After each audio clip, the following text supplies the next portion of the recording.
اور یہودیوں نے جب یہ سنا کہ اللہ ہم سے قرض مانگتا ہے تو یہودیوں نے کہا ہو ایسے اللہ تعالیٰ فقیر ہو گئے، والعیاذ باللہ، اللہ تعالیٰ فقیر ہو گئے۔ وقالت الیہود ید اللہ مغلولہ، اللہ تعالیٰ کے جو ہاتھ ہیں وہ بند ہو گئے ہیں، اللہ کے پاس کچھ نہیں رہا، اللہ ہم سے قرض مانگ رہے ہیں۔ حالانکہ اللہ تعالیٰ نے قرض کا نام اس لیے لیا تھا کہ قرض ضرور واپس کیا جاتا ہے۔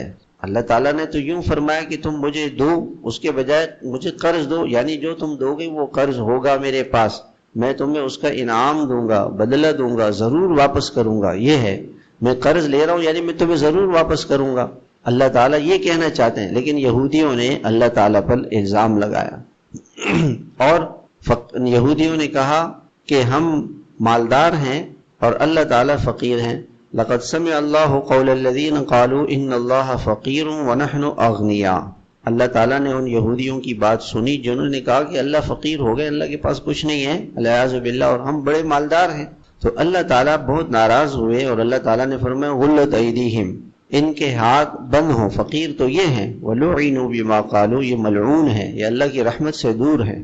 بل یداہ مبسوطتان، اللہ تعالیٰ کے دونوں ہاتھ، یعنی یہ مثال ہے کہ فلاں آدمی جو ہے نا وہ تو اس کے دونوں ہاتھ ہر وقت خرچ کرتے رہتے ہیں، یعنی ہر وقت۔ بل یداہ مبسوطتان ينفق کیف یشاء، اللہ تعالیٰ کے خزانے بھرے پڑے ہیں۔ اللہ تعالیٰ تو اپنے بندوں کو امتحان کے لیے یہ فرما رہے ہیں کہ کون میرے نام پہ خرچ کرے، تو اللہ کے نام پہ خرچ کرنا یہ امتحان ہے، یہ آزمائش ہے۔